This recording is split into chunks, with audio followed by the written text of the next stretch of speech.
Welcome, everybody. This is the expert consensus on lymphedema diagnosis and treatment webinar. This is a consensus that was put together by AVF, AVLS, and Society for Vascular Medicine, SVM. Please submit your questions through the Q&A button at the bottom of your screen there, so we can make this as interactive as we can. I'd like to introduce the panel that we have here for this. Steve Dean, without any introduction, our grand lymphedema specialist, Zori Doel, Kush Desai, Fedor Lurie, and I'll be trying to keep things calm here as your moderator. These are our disclosures as far as the webinar goes. Everybody's a consultant for Tactile. And without further ado, I guess we'll get started. And the way we're going to start this is I'm going to have Dr. Lurie give us a little bit of background and reasoning for this expert consensus. You know, we were actually, as a society, AVF and AVLS, and we were thinking about doing a guidelines for lymphedema, and we realized that there's really not a ton of data out there to really go and revise the guidelines.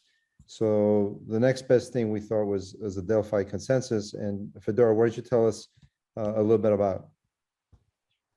You already said it, Tony. So, obviously the evidence level is not sufficient to come up with some solid guidelines. And even more of that, what was interesting in the situation when we started discussing that, it became obvious that there is a big discrepancy between what some of the studies suggest and what the lymphedema experts actually do in the clinic. And so with this background, it was reasonable to look what those experts who see substantial number of lymphedema patients in their practices and who are familiar with literature, what do they think about the key questions that any practitioner who see lymphedema patient has. So that's basically, in short, that is a background. So lack of evidence or strong evidence, a lot of questions, variety of opinions, and the big need from every practitioner because the incidence of lymphedema is so high. So I don't believe that any physician didn't see at least one patient with lymphedema in a month or so in their practice. Can you give us just a couple of minutes of what the Delphi is and how it, you grade questions and how do you come to a consensus or not consensus for that matter? Yeah, that's a question. So any one of the listeners who are reading the paper, it is confusing, and it's complicated because one thing we need to do is be very strict with the methodology. So the Delphi consensus was developed by Rand Corporation in late 80s. And the reason for the process was to have a structured consensus among the experts. So one of the key aspects of this methodology is to set up all the parameters at the beginning before you even actually start the process. So we said, what constitutes the consensus? So we decided 70% of the votes. So if 70% of the panel agree or disagree with some of the statements, that's a consensus. But the other thing is to predetermine how many rounds of the discussion you have. And typically it's 3. So we decided to have 3. But then the question would be, what if everybody agrees with all the statements at this round 2? So should we do the 3rd round? So we created a rule for this and saying, oh yeah, if more than certain percentage of the questions are agreed upon on round 2, we'll stop them. Didn't happen in reality, but that was preset. Well, and finally, there was another rule that we preset is how to exclude questions that we definitely not going to get the consensus. And that was also certain percentage. So given all these parameters, the next step we did is approach all the societies and ask them to identify the experts. And we got a list of 40 experts. The criteria for expertise was to have a practice expert in the lymphedema, so seeing lymphedema patients, being familiar with the literature and contributing to the literature. So most of the panelists actually either published or presented a substantial number of articles related to lymphedema diagnosis, treatment, and management. Okay. That was a quite diverse panel. I can tell you can look at the table in the article, but just to summarize, that was about a quarter of the panelists were vascular medicine, a quarter of the panelists were vascular surgeons, and there were the rest of them were phlebologists, lymphologists, 4 of those that completely practice in the settings of treatment of lymphedema. And we also have experts in imaging, interventional radiologists, radiologists, ultrasonographer, and so forth. So it's a diverse panel of experts that went through that process. Okay. I don't know, did they make it more complicated or simple? I don't No, know. I think it's pretty clear. You know, basically, this is what people that treat these and see these patients, how they manage them from an expert, you know, from their own personal experience. Yeah. And clinical practice using what they know from the literature. Right. Well, Tony, if I may, the one thing that I forgot to mention, and I think it's very important. You know, the original Delphi process specifically stated that literature is not provided to the panelists because the providing any kind of literature support before the discussion create a bias. So people will tend to agree with the certain literature sources, even though they may not follow that in their practice. That rule was later violated multiple times and for good purpose in the literature. But we decided specifically to go with the original Delphi process. So we did provide in the literature. Instead, what we look at is what the experts agree or disagree, and then ask them how they support their practice and their view using the literature resources. All right. All right. So, and I believe everybody on this panel were part of the process that the Delphi process here. So why don't we go ahead and start then with the one of the questions, the first questions that was that we're going to cover tonight. We're not going to cover all the topics or questions that were part of this, but what I thought were probably, you know, the most clinically relevant. So clinical examination is sufficient for the diagnosis of lymphedema. So let's see how the experts kind of agreed on this. So 88% of them overall agreement, with 21% strongly agreeing. Steve, what do you think about that? You surprised? No, I'm not surprised at all. That's I think that's pretty much in agreement with my colleagues, where I don't find that surprising at all. I mean, pretty high agreement, 88%. Yeah, 88%. Yeah, absolutely. What do you think this is based on, and why is there been a shift in this thought process where, you know, or not a shift, but why do you think it's so high? I mean, Yeah, I don't think data. There's not a lot of data showing it, right? No, there's not. There's not a lot of data for any of this discussion, actually. But no, I don't think this concept has not really changed. I really don't think so. I think it's a specific examination, not a lot of sensitivity, especially in the early stages. I think that's the only area of controversy, or if you're not sure of the diagnosis, where it becomes a bit nebulous. But for your stage 1 or stage 3s, I don't know why clinical examination would not be sufficient for the diagnosis. Okay. And how about for the early stages, you know, the 0 and 1, you know, do you still think physical exam is accurate, or? Well, that's going to be dependent on the operator, but not necessarily. I think there's some equivocation in these early cases, and that's where possibly some type of imaging study can be helpful. So just from a clinical perspective, a patient shows up with chronic leg swelling. What's your physical exam key things that you're looking to rule in lymphedema? Well, if first of all, you like to have the substrate for lymphedema, right? I mean, if you have somebody that has cancer surgery a year ago, you're going to be high on your list that this patient probably has cancer. So let's just say at-risk substrate is going to make my suspicion very high, and then you're looking for swelling. If it's classic, it's probably going to be relatively non-pitting. You typically, not invariably, are going to have swelling in the dorsum of the foot. Look for stemmer sign, although knowing that stemmer sign, although very specific, is not necessarily sensitive and can miss a lot of early cases. If you see a positive stemmer sign, that patient likely has edema, likely advanced lymphedema. But so what else? That's basically it. Swelling, dorsal pedal hump, stemmer sign, maybe some squared off toes, although that's not, I think it's more of a primary lymphedema phenotype. But again, I think the key kind of is just the substrate. I mean, it gets back to, okay, if you have a young female, otherwise healthy, comes in with unilateral limb swelling involving their foot at the age of 20, I mean, what else are you looking for? So I mean, lymphedema is high on your list. Risk factor, substrate. All right. And obviously, ruling out any other potential causes before you give. Oh, them- yeah. I assumed that that's the case. Yeah. All right.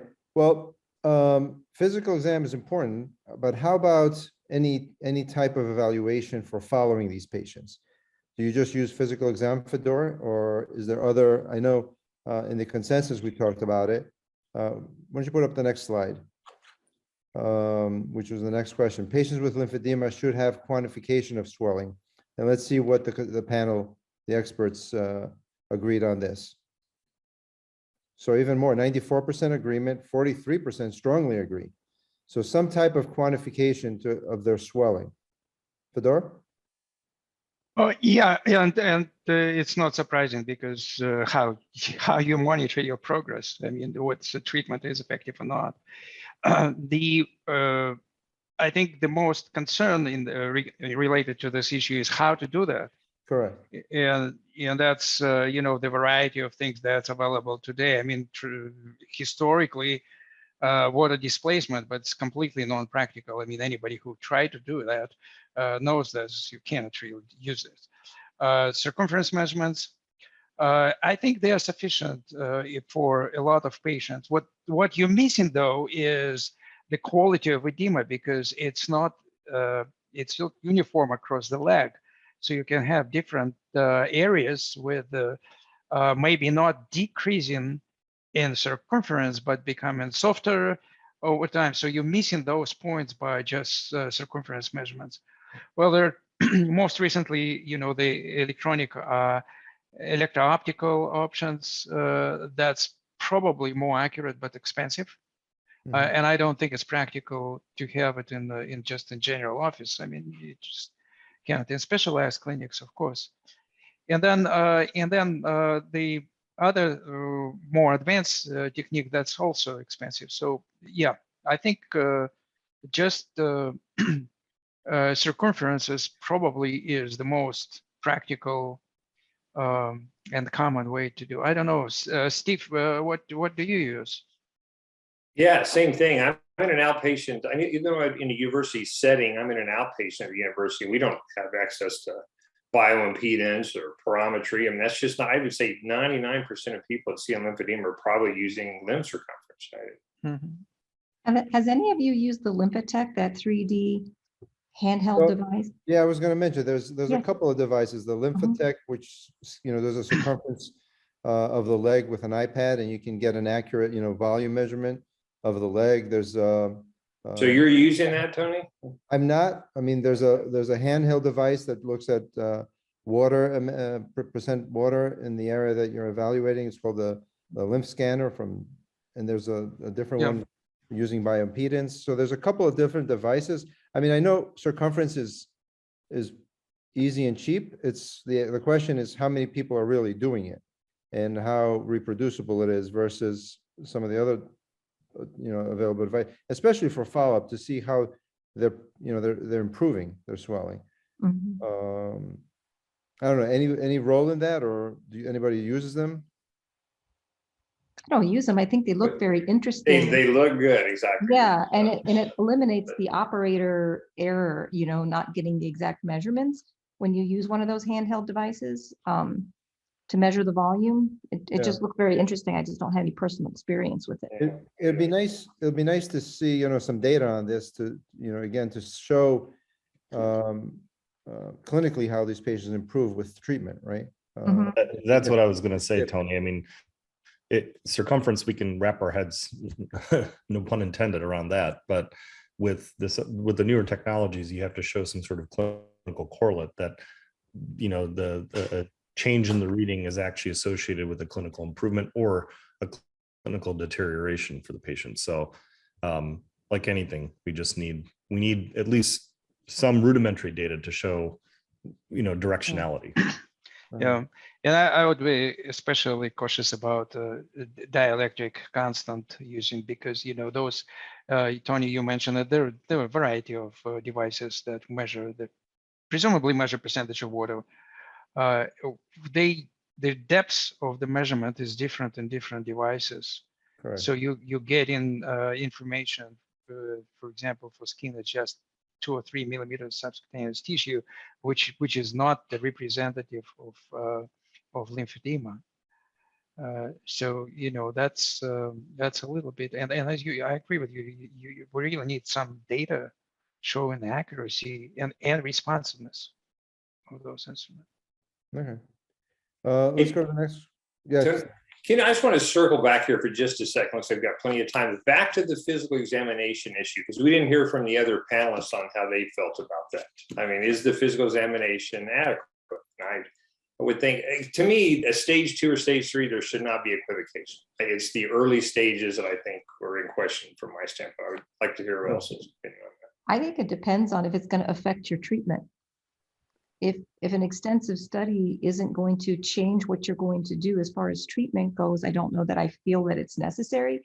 But I agree, as Tony said, you want to rule out some pelvic causes if the presentation is indicates that there may be something higher up there. But other than that, I feel like if your treatment's going to be the same, you don't necessarily have to go that extra step, extra cost, extra movement on the patient side. So for me, given the type of work I do with complex PTS patients, it's about guiding expectation that you are now in a lymphatic overload state, and a recanalization is not likely to impact. We've done tactile webinars and other educational symposia on this, that you open everything up, venous claudication is gone, swelling totally the same. And so seeing that patient, and as Steve said, having the substrate that you have a bad PTS lesion in my practice, for example, that leads me to then say, like, look, the swelling may improve a little bit, but I expect it not to change at all. And that way the patient knows exactly what they're getting into. Which we'll touch a little bit later on some of the other questions, because once you're at that end stage and the lymphatics are gone, there's really no salvage for the patient from a swelling perspective. Mhm. So let's go to the next question, which is, all patients with CVI should be considered lymphedema patients. Steve, I think that belongs to you. It looks familiar. Yeah, that was actually somewhat of a 2-part question. I wanted to talk about the first part of that initially, Tony, which I thought was really interesting. This is noteworthy, that chronic venous insufficiency was a common risk factor for lymphedema. And I thought that was impressive, since there was a 96% overall agreement, and it had the highest. What's that? No, I was gonna say, show us the numbers. The overall. Okay, the number for the consensus statement was chronic venous insufficiency is a common risk factor for lymphedema, and there was 96% agreement overall. But the most impressive part of that was that statement had the highest strongly agree at 66% of all the consensus statements. So that was pretty impressive. Yeah. Yeah. Now, there were 2 out of the 40 respondents that did not agree that it was a risk factor, which I found interesting. But as a whole, regardless, I thought that was number one, quite singular to have the strongest agreement of all. So what do you account this, overwhelming agreement for CVI as a cause of lymphedema? I think it just the increasing awareness and education that's come out and data over the last 10 years, especially even the last 5 years. Just more and more data, especially a lot of that, the imaging data from Rasmussen and EVIC's ICGL studies have been impressive. But it's education and awareness. Okay. But the data has been out there for a while. It's just been overlooked. I mean, you can find those lymphoscintigraphy studies from the 80s, 90s showing that there was a relationship that existed, and yet nobody really talked about it. All right. So, So this is a pretty straightforward. I don't think we need to spend too much time on it, since there's so much agreement on it. Well, I think it's worthwhile on the statement that you put up there, briefly discussing this. It'd be interesting to hear all the panelists talk about this. Is that you can see there, all patients with CVI, that is C3 to C6 disease, should be considered as lymphedema patient. There was 3 out of 4 of the panelists agreed on that. 1 out of 4 disagreed. So I think that's worthwhile discussing a disagreement. I thought it was interesting that the disagreement centered around the term or the word all, because you can have a C4, C5, or C6 without having That's edema, right. so to speak. Let's say they've been treated. I think that's somewhat parsing in a way, though, because we do know that if you have a patient with C4, C5, or C6 disease, their dermal lymphatics are not normal, and that's been objectively documented. They're not normal. They might not have visible edema, but their lymphatics are not normal. To me, there's more controversy in a C3, whether or not you would call a C3 patient having phleboemphysema. That they clearly have lymphatic failure, but if we want to define lymphedema as having inflammation and fibrosis, they may not qualify on a C3. To me, that's the more controversial aspect than not saying that a C4 or C5 has lymphedema. Well, and it really, I think, underscores how problematic C3 is as a class, right?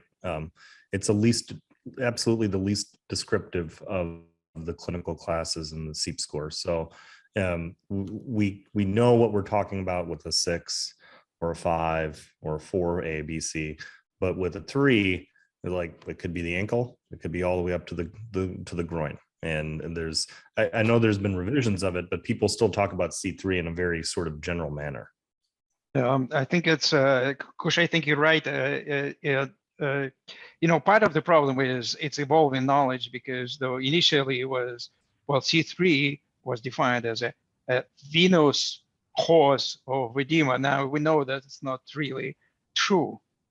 So lymphatics participate in this, yeah, and it makes it much more complicated than any other situation, yeah. But Steve, what do you think?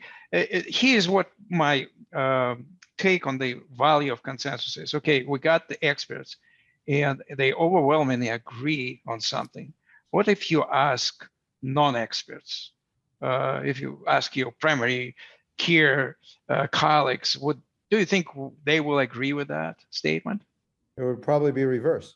Yeah, well stated, Tony. Could definitely be reversed. Yeah, we've had excellent education, obviously, in our seminars, but I don't know that information is getting out to the primary care world necessarily. Yeah. Not even in medical school, so you can't expect that to translate. Yeah. And the other thing I just want to point out is, consider lymphedema patients. And I think we need to consider almost getting rid of this word phleboemphysema, right?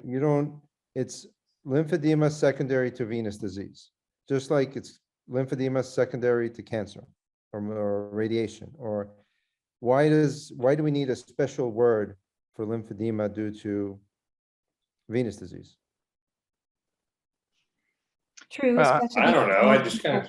Most like the people have word? multiple causes too. You have your venous with obesity. It's lymphedema. Just some food for thought, not for this webinar, but I always have a problem with phleboemphysema. It's, I don't know. So Tony, when you document in your chart, you put lymphedema secondary to chronic venous insufficiency. What you put. I don't, but I mean, why not? I mean, if you have lymphedema secondary to obesity, secondary to radiation, secondary to whatever, no? I think it's worth reconsidering if there's imprecision in the term. And so that's what bears the broader discussion. To me, there is, when you look at primary care physicians, they know lymphedema much more than phleboemphysema. yeah, but they all also think that lymphedema is cancer only. I'm Maybe sticking another- with tubal lymphedema Yeah. for a while, but okay, we'll wait until the. Or the Well, first stages, they only recognize the first stages of lymphedema, not the early stages. Yeah, so if you want a controversy, I can throw it right in the, what Steve mentioned is the role of lymphatics in the progression of the venous disease. I mean, and there are data that's very interesting that when you look at contralateral leg, which is completely asymptomatic with no symptoms in patients with ulcers, you see lymphatic leakage. So, this simplified thinking that, venous disease leads to lymphedema may not be always true. And it may be a coexisting conditions that what constitute phlebar lymphedema. Yeah, or even based on Rasmussen's last paper, was showing even in C2 disease, there's lymphatic dysfunction. I mean, that's Right. extraordinary. I mean, absolutely Mhm. extraordinary. So we're going to move on, but before we go on to the next section, which is what covers treatment, I got a few questions here from the audience. So how often do you order a lymphoscintigraphy for the diagnosis of lymphedema? It was one of the questions of the consensus where we included as far as the role of lymphoscintigraphy, but Steve, how about in your practice? Okay. I will say maybe 2 or 3% of the time I would order it. It's just very, very rare. I would probably order it more if I could get good quality images like you see in the journals. What we get do not resemble anything that you see in the journals, not even close. So I think if I had a better test, I would probably order it more often. I can't even think of the last time I ordered it in a stage 2 or 3 because it changes nothing. I mean, if you're going to use it, it's going to be in the possible occult or the stage 1 because you're not sure the diagnosis. So, and in the consensus, from I remember, everybody agreed, the majority agreed that lymphoscintigraphy is not the primary imaging modality and that only reserved usually for patients potentially that are undergo some type of lymphatic surgery. There's a question. So there's a 99% agreement that CVI is a risk factor for lymphedema, but is there data to what percentage of all patients with lymphedema have CVI as their primary cause? Of all, no, I don't. No, it's not. Yeah. Well, this is a problem. I mean, but it's not unique to lymphedema. What you need is really a populational studies, which are expensive and unfeasible. I mean, nobody gonna sponsor the population study on lymphedema with such details that you can really define the prevalence of different types and the connection with venous disease. So there is no data on that. Well, having said that, there is a consistent, very, very high consistency among small studies that show that connection. Okay. So next question, regular use of compression garment reduces progression of lymphedema. So let's see what the experts, what percentage agreed on this one. So 89% agreement with about a third of them strongly agree. Fedor? Well, I think it's obvious, that's modality that has been used for lymphedema for different types of lymphedema for I don't know how long, and show that it's very effective. So I really don't know how to comment against that statement. Okay. You know, Now, I think more interesting is what kind of compression and when and use. That's become more interesting complication. But without compression, you cannot treat. You can't match those patients. now with specific with stockings, what is the key role of stockings in these patients? Like, is it really to reduce their volume or for maintenance usually? Maintenance usually. Okay. Yep. And we know there's different type of stockings, flat knit, circular. How do you in your practice decide which patient you would use what? And what are the key things that you look in a stocking? Fedor? Well, yeah, I think Fedor it's answer. Steve, go ahead. All right, Steve. No, I was just going to say the first. I think it's interesting. We have this discussion a lot on flat knit versus round knit, but really it boils down to me on most of my patients for payment. And the majority of the patients are not going to receive payment or insurance reimbursement for a flat net. It's just, and they can't afford it. Mhm. So in an ideal world, I'd be prescribing a lot of flat net stockings, but it's just not financially feasible for most. Yeah, and the access to manufacturers is another factor. So you have to find somebody who's doing this. But what's the patient that you would give a flat net, or that, let's say money is not an issue? Well, it depends on what stage of lymphedema it is, and what your treatment goal is. I mean, if you get in the patient in a stage where you really need just sustainable treatment, that's a flat net. I mean, it's because it's containment doesn't go, especially patients who have variable edema when they change over during the day substantially. Okay. Yeah, and from a morphology standpoint, Tony, you get these patients with late stage 2 or stage 3 with lobules and just the unusual configuration on the ankle. The circular net is not well tolerated. So any kind of lobular configuration, that ankle fat, a flat net is preferable in an ideal world where finances are not a problem. Now, we had a question just to touch on Velcro devices, and there was no consensus on that.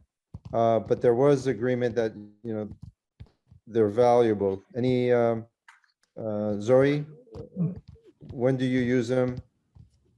So I Very liberally valuable. use the Velcro for lymphedema, mostly because, especially with the skin changes and the patient's ability to adjust them, I feel that it's basically a self-applicable uniboot. And I feel that they're highly useful. I explained to the patient, I feel like they're more of a dynamic compression rather than a static compression. So your circular and flat knits are more for containment, whereas the short stretch Velcro wraps are more therapeutic as far as limb reduction. All right. Yeah, that's a good analysis. Right. At least in my institution, the Circade reduction kits are now supplanting MLD. They're not doing much MLD. They're just putting them in a Circade reduction kit and using that dynamic effect with readjustment throughout the day. Mm-hmm. So. Okay. Kush, how about you? I mean, I think it's nice to have options when compliance is an issue, right? Or if they're arthritis and can't pull, and even with donning aids, they can't pull compression on. And so giving options, or if they, they need help, I think those Velcro wraps more and more, especially in my elderly patients, that's something I use. And it's like, it really goes back to the discussion on access, right? Access is not just limited to actually being able to pay for it. It's actually being able to use it. And so it's a matter of just working with the patient. Okay. And everyone's different. All right, we'll go on to the next question. So MLD should be the mandatory component in the management of patients with lymphedema. Zoe? Let's see the results first. Yeah, see the results, I guess. So 70% agreement, so barely made it through, or 70% was a cutoff. So Just 70%, barely. Yeah. with 23% strongly agree. So Steve just mentioned that MLD is going away. Well, I just in my institution is being somewhat supplanted by the Velcro wraps. I'll put it that way. Okay. But yeah, And I just think as we pointed out in the paper, the issue is there's just not good high quality evidence that MLD is overly effective, especially in the lower extremities. I mean, it's mainly upper extremity data. It's not lower extremities, but we still barely had agreement, as you can see here, the consensus at 70, but the data is poor. There's it's good only- references in the. And MLD is only a component, right, of the conservative therapy in these patients. Yeah, and again, as it. Yeah, skincare and compression. And I think it depends on the quality of the MLD and the accessibility. So when it comes to that, I feel that I think the pneumatic pumps are somewhat replacing MLD just for their ease of use, the ability to use them at home, and the lack of availability or accessibility to high quality MLD. But I think it's got its place, especially in those patients who want a greater understanding and education and help with use of either the pumps or the Velcro wraps, and that extra support, I think the therapists that perform MLD are definitely the go-to for that. So as far as education, maintaining the patient with the understanding of the condition they have, and I think they're the fantastic educators. I don't think that it's going to go away, but I do selectively use it for patients that I think are going to gain a lot of education and get use out of it, not just simply to send them for a session and think that that's going to be enough. Yeah, and it's usually, limited as far as ability to cover from insurance. And like Kush mentioned with stockings or Velcros, access here is a key thing. And like you mentioned, Zoe, I mean, in my location, we have 3 lymphedema centers surrounding my hospital. Each one of them has at least 1 to 3 months waiting period to get Waiting list. somebody in. Yeah. I think it's critical and valuable in some patients, but access is an issue. And also coverage, what you just said, I don't know if anyone has seen that article that was just available a couple months ago, the review of the American insurance coverage and criteria for the conservative management of lymphedema. It was presented at the American Society of Plastic Surgeons, and it looked at 58 insurance policies, and 50 of the 58 had policies that addressed conservative management. The lowest was manual lymphatic drainage. Only 22 of the 58 policies that they reviewed had language that covered it, but those 22 covered it at 100%. Whereas the compression stockings, 64% of the policies had language covering it, and compression pump, 79% of the policies had language covering it, and it was at 100%. Well, No. Kush, It's also a duration of the therapy, because different carriers cover different nodes. But I think it's what Zoe mentioned is very important in terms of why we don't have data on MLD, because it's not like a drug. I mean, it's really not just MLD. It's also interaction. It's also education. It's psychotherapy if you want to. It's a lot of components there. So variability will be very huge. To study that, really study MLD would be very, very difficult. Yeah, Fedor, now keep up when everything you're talking about, that you're describing more CDT or complex decongestive physiotherapy, because I think the issue is if we're just looking at standalone manual lymphatic drainage, that's it, nothing else, no education, no skincare, no bandaging or compression, which is probably because, again, a lot of these articles are pointing out it's probably the compression that you apply is where the results coming from. It's not necessarily the manual lymphatic drainage. So as we're trying to make, just so the audience doesn't conflate MLD, meaning the rest of those modalities such as exercise and education, et cetera, because the compression is a key point, which is not a part of standalone MLD, other than the compression of the therapy. So, all right. Kush, when do you send patients out for MLD? Is this all your lymphedema patients or selectively, or? I offer it to all of them. And we, give them a list of we're in a big metropolitan area, so we give them a list of all the providers, ones nearby. But I will say that on the follow-up visits, when they come back, the variability of adherence to it and quality and what they get out of it is stark. And so that really underscores the issue with the word mandatory here, because mandatory implies uniformity, and there just isn't. There just isn't. We have a lymphedema clinic that does the free education first, and their numbers are about 40%. So of all the people who come with reference to the treatment, only 40 after first educational intervention agree to continue. The rest of them don't. Just look how much time does it take, what's involved, and they just drop off. All right. So if there's no other comments on this, we'll move on to the next question. Pneumatic compression should be recommended for lymphedema patients. Who wants to take on this one? Zoe? let's see who is responsible for that. I will, since I kind of just led into it, but should be recommended. Well, the consensus from the the Delphi was that, yes, there was an overwhelming consensus, 92% felt that pneumatic compression should be recommended. The disagreement, or where there was less agreement, as what stage should you institute compression? And I think the majority, but not all, not a consensus, 62% felt that early lymphedema is when you should institute compression. But I'm sorry, what did I say? Yeah, pneumatic compression. Yeah, pneumatic compression. But 38% disagreed and said that in the cases of phlebolymphodema, the underlying insufficiency could be adequate to reduce the swelling, and pneumatic compression may not be needed in early cases of, I know you don't like the word, but phlebolymphodema. So I feel that, again, it depends on the stage. And for me, for my personal, if it's a very early stage and it is insufficiency related, I will not use compression at that stage, pneumatic compression.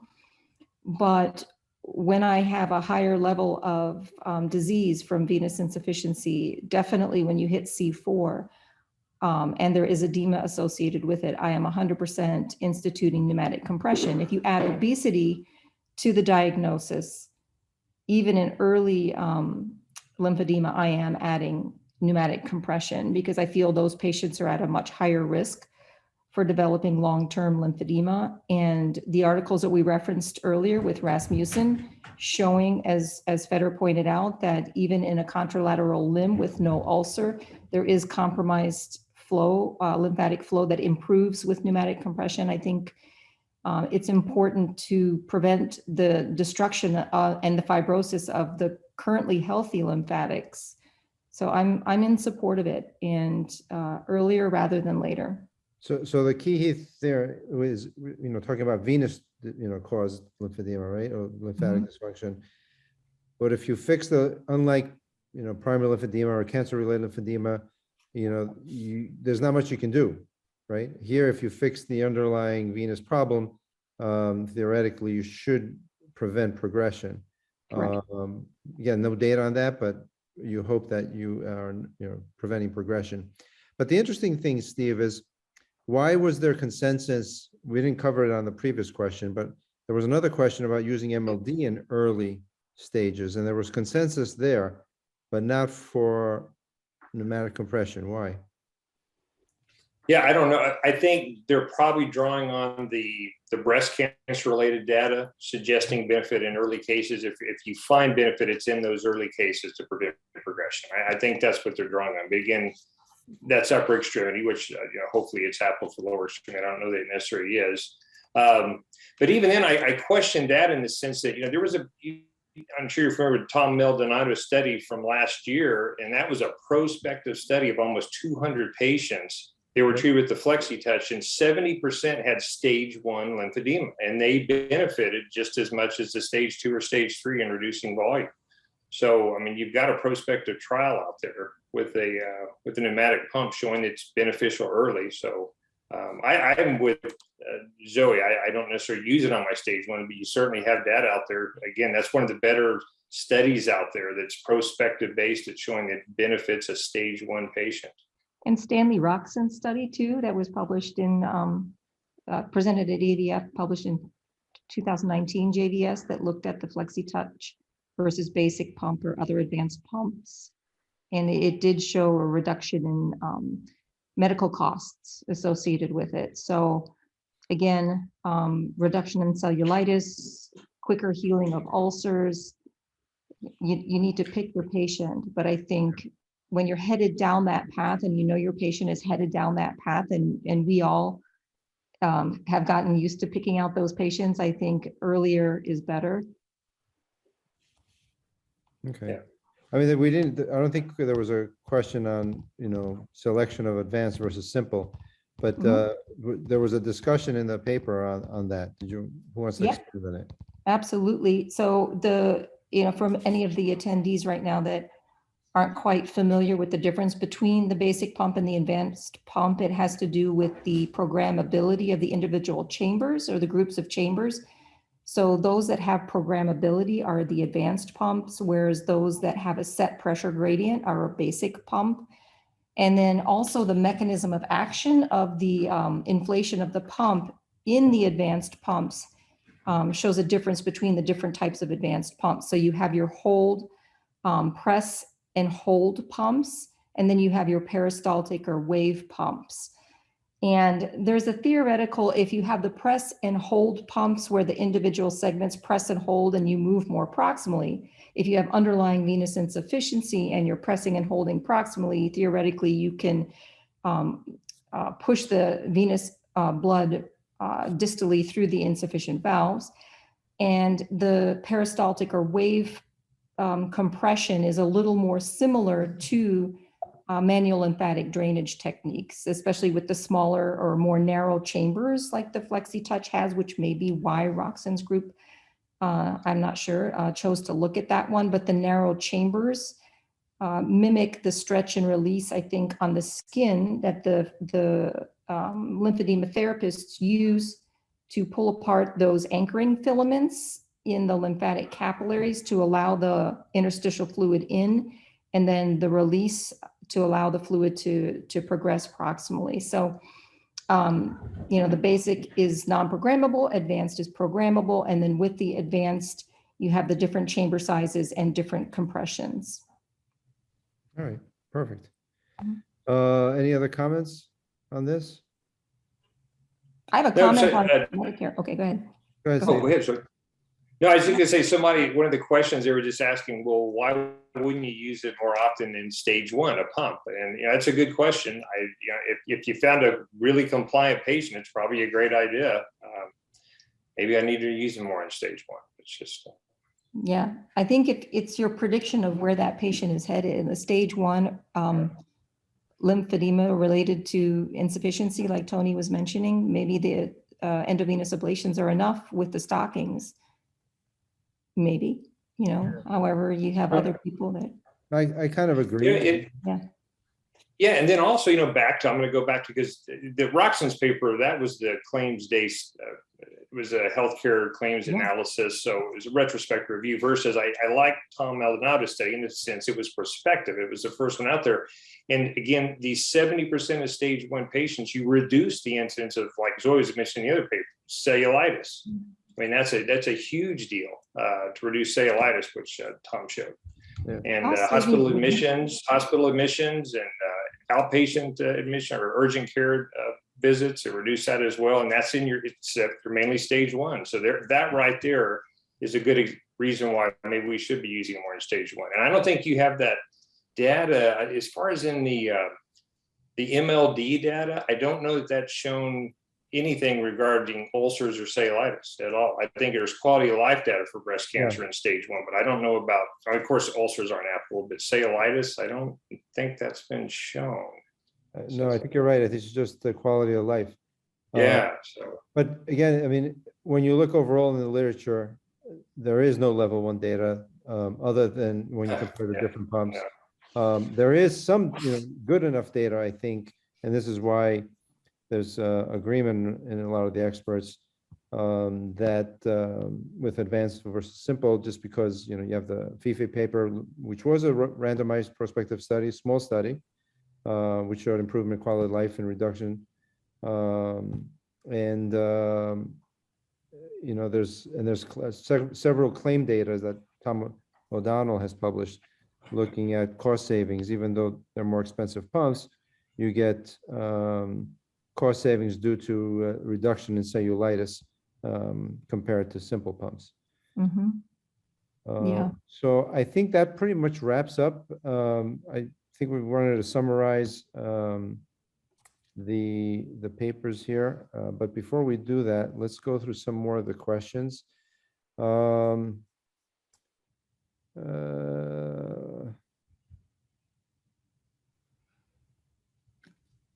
So do you mean that MLD should replace pneumatic compression?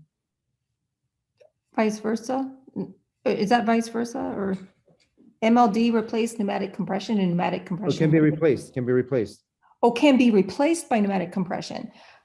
I don't think, no, that's not what I'm saying. but I think in areas where, number one, MLD is not readily available, pneumatic compression is great. And I also think as far as long-term patient compliance at home, MLD is great as far as educating the patient on what the condition is they have and how pneumatic compression pumps are working by showing them manually and encouraging them and being the resource for the patient to return to as needed.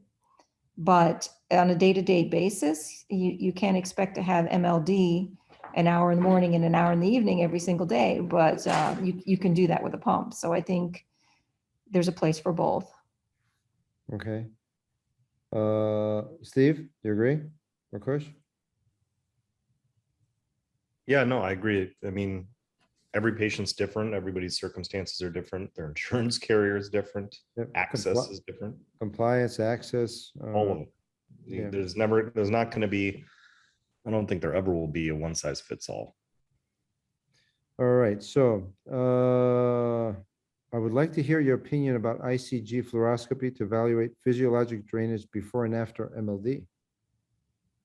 Fedor, I see you nodding. Yeah, that's a great question because one aspect in the consensus process, when we talk about lymphoscintigraphy, pretty much everybody was replying, well, what about ICG? I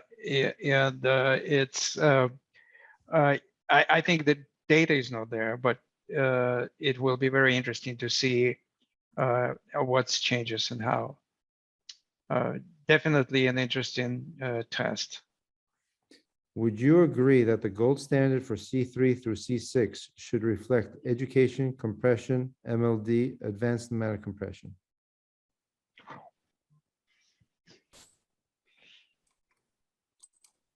Yes, and more. And more? What else? I'm going to be the purist here and the one that's going to throw out the dogma. I hate the term gold standard. Gold standards are validated. How about your toolbox? Your toolbox. Your toolbox is great, but it's like when people say IVUS is the gold standard. It's not. There's no gold standard. Okay. Okay. I would also add, treating the underlying venous problem, since you're asking about C3 through C6. Yeah, good point. All right. Heart failure, that's an interesting one. The question about heart failure. You want to read it since I can't find it? Yeah, thoughts on lymphedema in patients with heart failure or patients labeled as having high HFpEF, ejection fraction, diuretics, pneumatic compression, etc. So there was a study that, it was a very small study, but I think it was out of Baylor, that showed that there was no incidence of worsening CHF in patients that used pneumatic compression. But it was very small, so that was the fault of the study. And I think part of the reason that there isn't a larger study is the fear of pulmonary edema in patients with low ejection fractions that use pneumatic compression pumps. But it was an interesting study in that these patients that had very low ejection fractions that use pneumatic compression did not suffer the pulmonary edema. I don't have the reference on that, but I can definitely try to get that to you. There's the whole, if you look at the Sigvaris-Spencer's consensus, Rabe is the first author in phlebology 2 years ago. The whole section that discussed use of compression in general for patients with heart failure. Yeah, that's there is no really strong data either way, whether it's hurt or not. And the more important, there is no criteria for what specifically you have to look in terms of the ejection fraction and how much. You don't know how much of the fluid you actually squeeze intravascular. So this is really complicated. Mhm. This goes back to what Steve said earlier in the talk of the session, was that it's about the substrate, right? If they're a heart failure patient, then pneumatic compression is not how you're going to make them better or worse. It's going to be, what are you going to do about their preload, afterload, all that other stuff Right. that cardiologists think Right. about. So I suspect the Venn diagram is slightly overlapping, but probably just barely.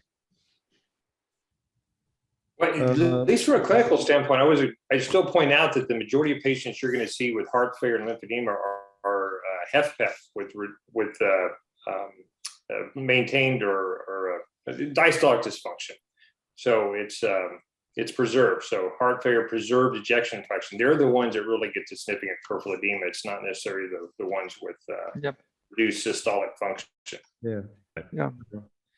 So it's interesting that 92% recommend pneumatic compression. Does anyone have long-term data on compliance?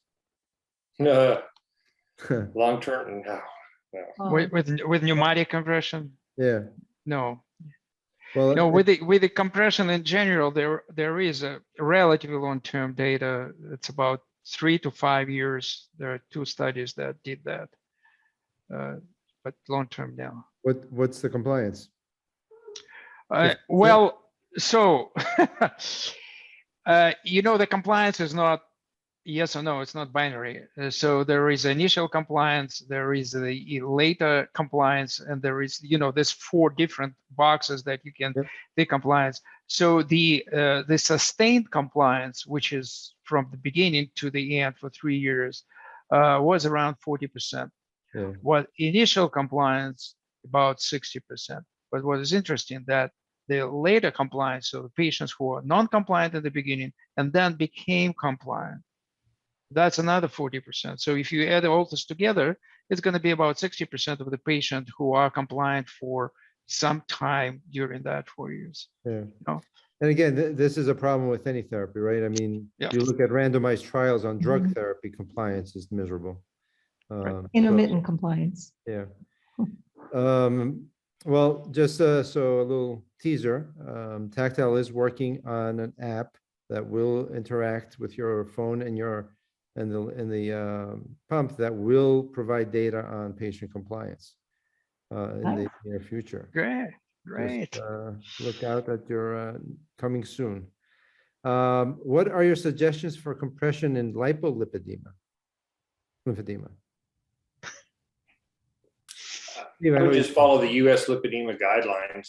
You can assume it's no different in the sense that there's a higher recommendation for flat knit stockings in the lobular lipolymphedema patient, but again, it's hard to get. So it's really no different than it is in just a standard lymphedema patient.